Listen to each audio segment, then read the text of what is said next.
Welcome to the Chapter 8 Comprehension Check, more Stoichiometry. So this is a part 2. I'm going to be starting with question number 8.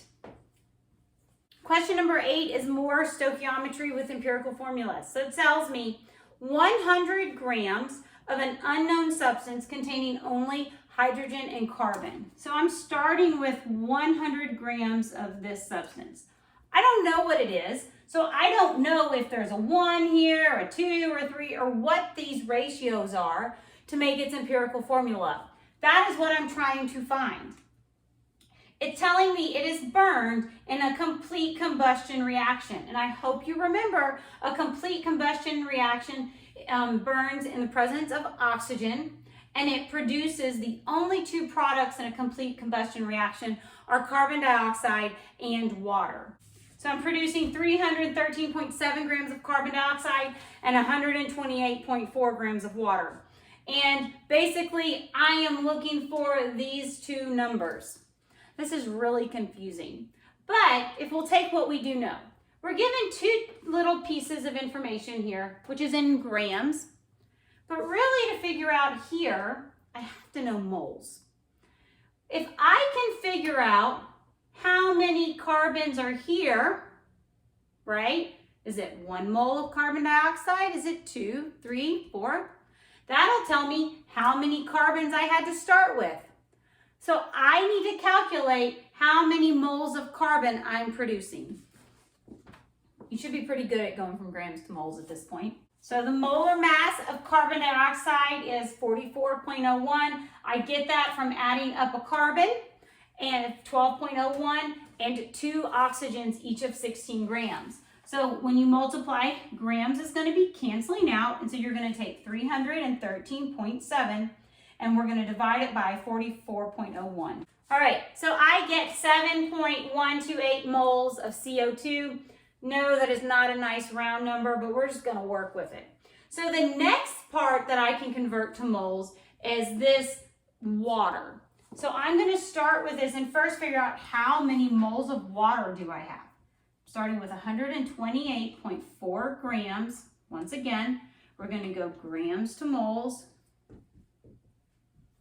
And you may know at this point, but the molar mass of water is 18.02.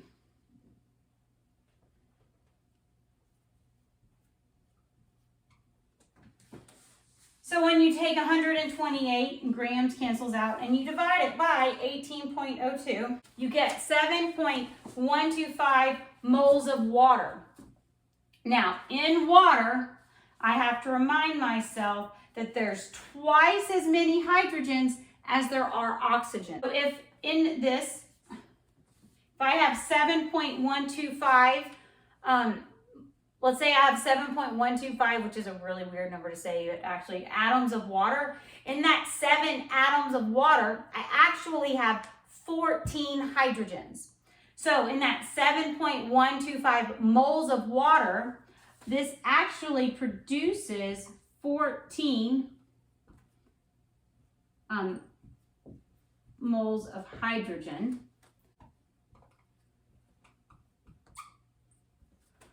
So if I'm going to break down this water into its parts, I actually would produce 14.250 moles of hydrogen and 7.125 moles of oxygen. And that's just simply because there's twice as much hydrogen as there is oxygen.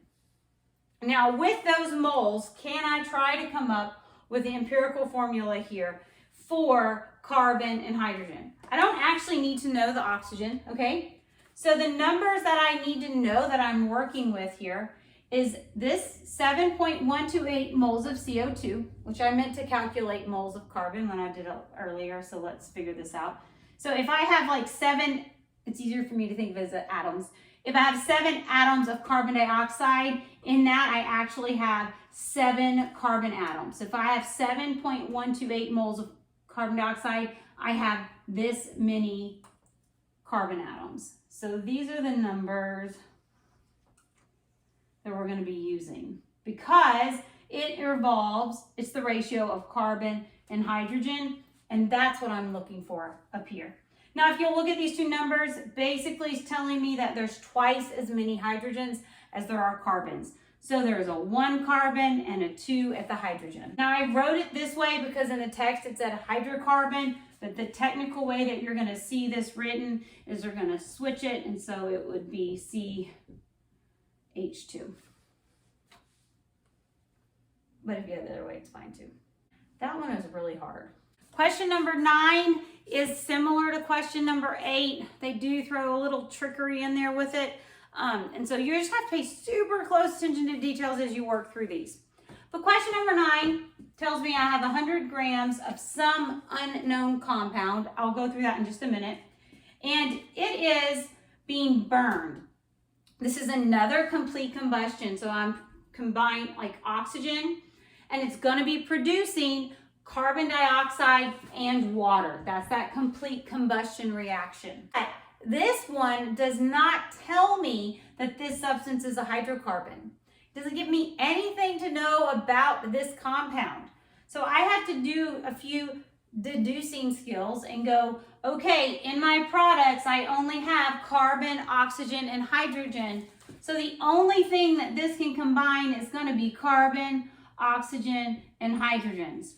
Now, there's a chance that this doesn't have oxygen in it because it could pick up the oxygen from here. I don't know. It does not tell me. And so then it goes on to tell you exactly how many grams of carbon dioxide you're producing and how many grams of water. And it's wanting you to find the formula of this substance. So just like we did in the last problem, I'm going to take each of these in grams and I'm going to convert them to moles. So I'm going to start with carbon dioxide.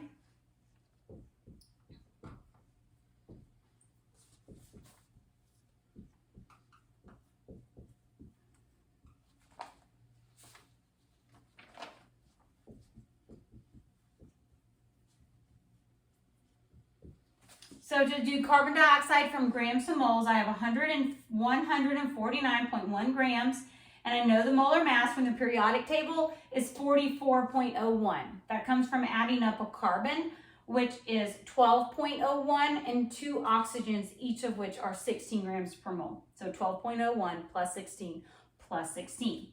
So I'm going to do the division, and grams is going to cancel out, and I'm going to be left with my answer in moles of carbon dioxide.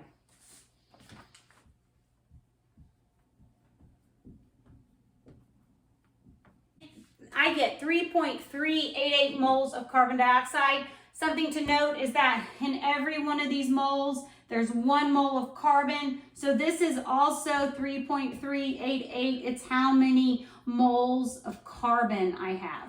So now I'm going to do for the same for water. So I'm going to same like I did in the last problem, 45.8 grams of water. And I'm going to convert it to moles. 1 mole of water is 18.02 grams. I got that from my periodic table of adding up 1 oxygen, which is 16 grams per mole, and each hydrogen is 1.01. So we're going to cancel out grams, and you're going to put into your calculator 45.8 divided by 18.02, and you get 2.54 moles of water. Now, if I have 2.54 moles of water, I know that in every 1 mole has 2 of hydrogen in it. And so what I'm interested in right now is finding out the hydrogens. So I'm going to take that and I'll multiply it by 2, and that tells me how many moles of hydrogens I have in this compound. I know how many hydrogens I have. I know how many carbons I have. There is a chance that there's oxygen here.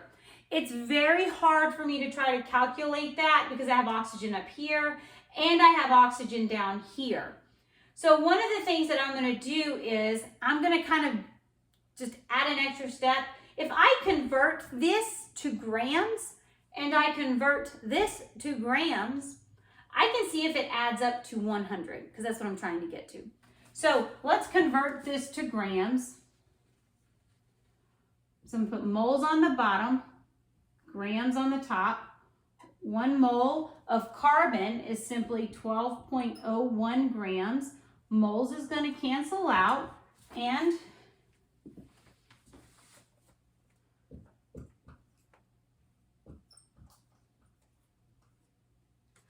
I get 40.69 grams of carbon.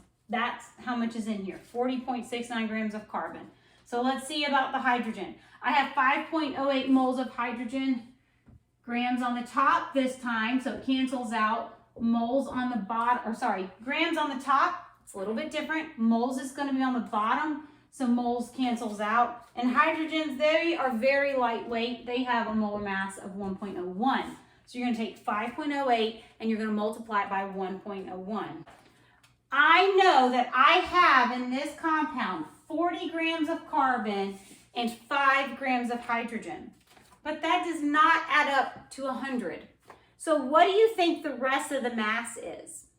Yes, it is this oxygen here that we haven't figured out. So oxygen must be what's the rest of this compound.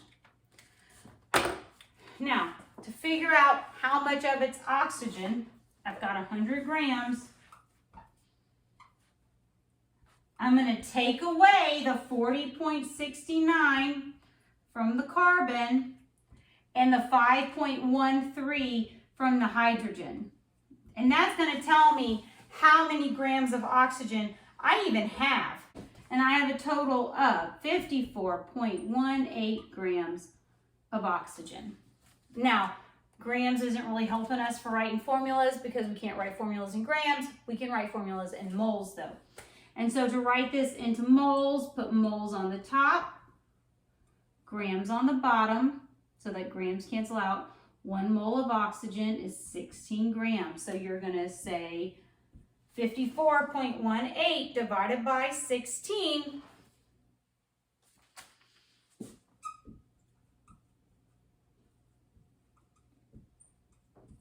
And I get 3.386 moles of oxygen. This is a long problem, and I'm not even done yet. So the numbers that I have that really at this point that I'm interested in is going to be 3.38, 5.08, and 3.86. Now I have to try to put these into this compound. And we can do that. We can figure out ratios and things like that. One of the things I want you to see is that 3.38 and 3.388 and 3.386 are basically the same thing. So oxygen and carbon are going to react in a 1-to-1 ratio. The other one though is this weird 5.08 because it's not just one of these. It's not 2 of these. It's actually, if you did the division, so if you did 5.08 divided by 3.386, you would get it's 1.5 or 1.5. What's the problem with having a 1.5 here is empirical formulas have to be whole number ratios. So I'm going to take this whole thing and multiply it by 2. And this is my final empirical formula. That is a hard one. I kind of think that's the hardest one of the chapter. All right, so for question number 10, it is asking what is the percent composition for each element of H3PO4. And percent composition just tells me what percent of the compound is each element. So if I have a compound of H3PO4, what percent of it is hydrogen, what percent of it is phosphorus, and what percent of it is oxygen. Now, most things we want to convert to moles for this class, but percent composition is a little bit different, and it is actually determining with mass. So it is saying what percent of the mass of this compound is hydrogen? What percent of this compound is phosphorus by mass? And so we're going to first figure out what is the mass of one H3PO4. To figure that out, you're going to add up all the parts using the atomic mass units. We have not used those in a long time. That's the same number as the molar mass on the periodic table, and it tells you the mass of each of the elements. And so for hydrogen, we have 3 hydrogens, and the atomic mass of each hydrogen is very small. It's 1.01. We only have 1 phosphorus, so it's 30.97. And then we're going to add the mass of 4 oxygens, which is 16. When you put this and you add it all up, the total mass of one of these guys is 98 atomic mass units. So now I have to go back through and figure out, of these 98, what percent is hydrogen, what percent is phosphorus, and what percent is oxygen. So let's do percent of hydrogen first. So for hydrogen, my total is I have 3 101s, okay? And to find a percent, I'm going to divide that by the 98 times 100. That gives me a percent. So you're going to end up with 3.03 divided by 98 times 100. And that gives you actually a pretty small number. So that's how much of this compound is hydrogen by mass. So let's do the next one, which is for phosphorus. And so it's just 30.97 divided by 98 times 100.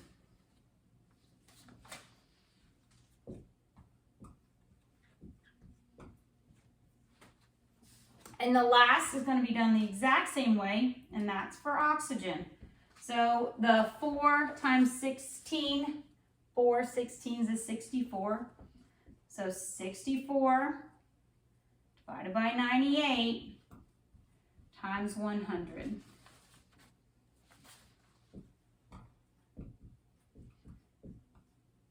And this compound is 65.31% of oxygen by mass. So by mass, it's mostly oxygen. Now to double check your work, you can come back through and add all of these up, and they should equal really close to 100. You may be off by plus or minus a percent simply due to some rounding mistakes or significant figure errors, but it should be very close to 100. Question number 11 is dealing with percent compositions and empirical formulas.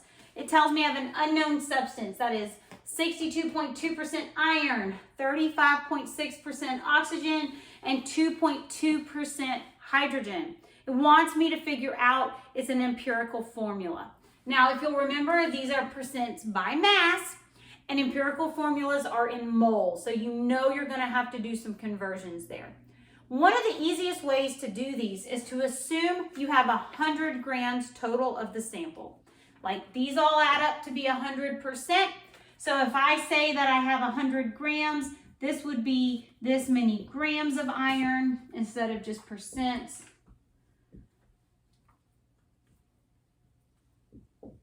And I can take those percents if I'm assuming I have a 100-gram sample, and I convert them to grams. Now, since I'm wanting to write an empirical formula, and an empirical formula deals with moles, you guessed it, you're going to have to go from grams to moles 3 times.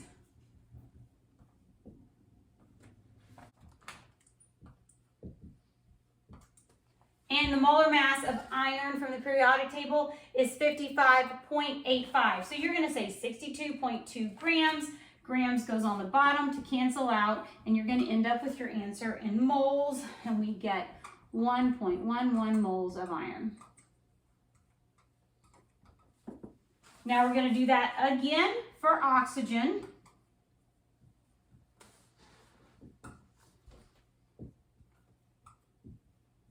And I don't have to look this one up because 1 mole of oxygen is 16 grams, so we're going to cancel grams out. And in your calculator, you're going to put 35.6 divided by 16.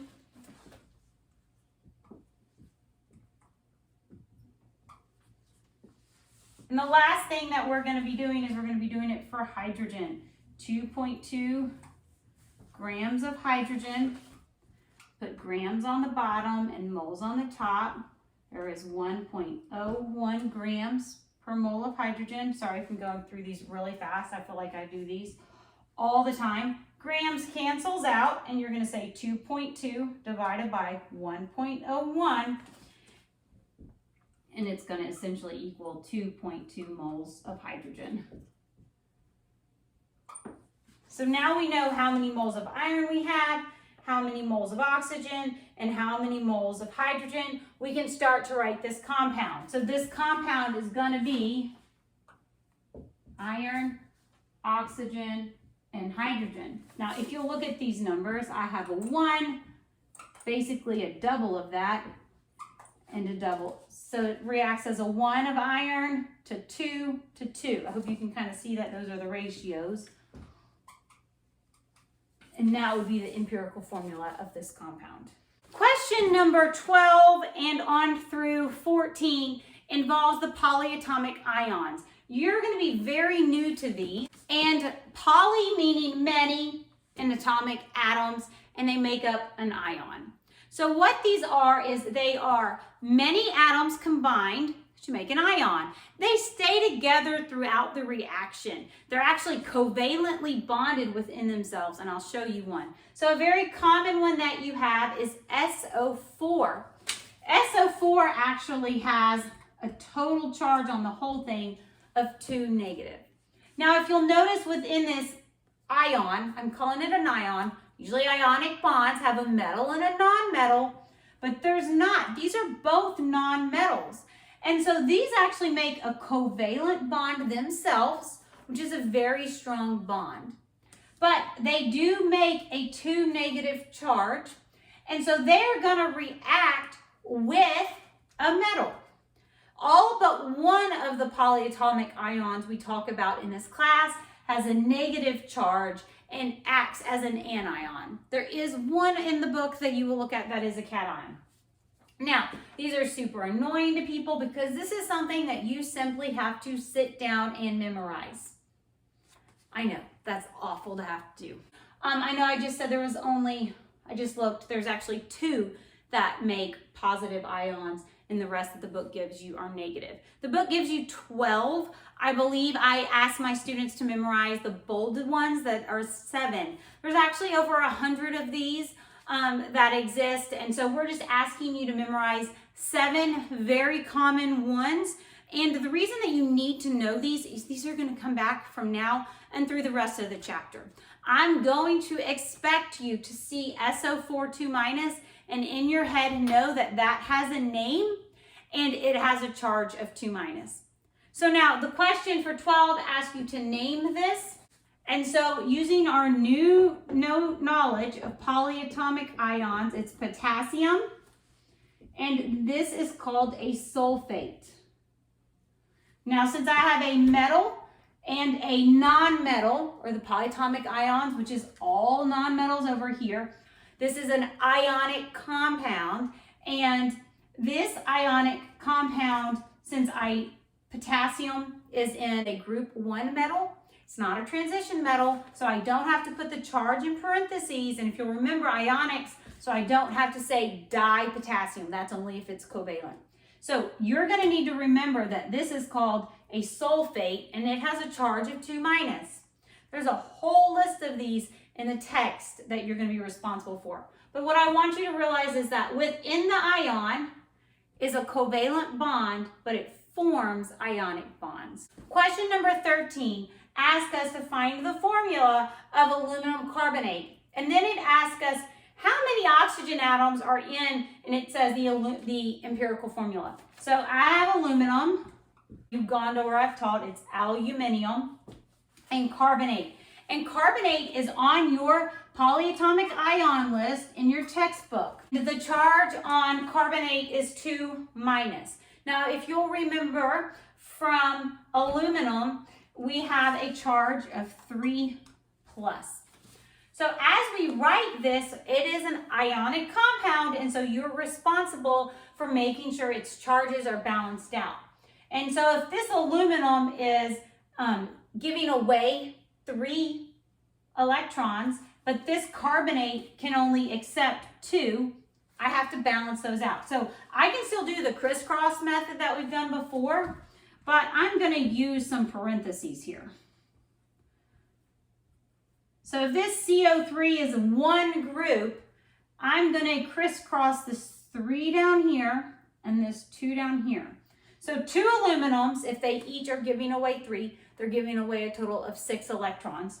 And 3 carbonates, if they're each taking 2, they're taking a total of 6 electrons. And so this is how I would write this. Now, this 3 out here means there are 3 of this entire ion.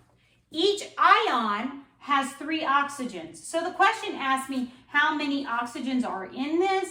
3 times 3, there's actually 9 total oxygens in this compound. There are 3 carbons and 2 aluminums. Number 14, the last one of chapter 8, says, what is the name of this compound? Remember, iron is a transition metal, so it can have different charges. And when you can have different charges, you have to put the charges of the iron in parentheses. So it wants me to name it. So the first part, I have iron. You're going to look in your chart, or you already have memorized that this is called phosphate. Something that you're either also going to look in your chart or you're going to already have memorized. Phosphate is 3-. I either have looked that up in the chart in the book or I have it memorized. I hope you can memorize it. And so since I only have 1 iron, this iron is going to have a charge of 3+ to counter out or to balance out that phosphate. So the iron has a charge of 3. So since it's a transition metal, I'm going to put Roman numeral 3 in parentheses to note the charge. All right, great job. I'll see you on the next video for the Chapter 8 review questions.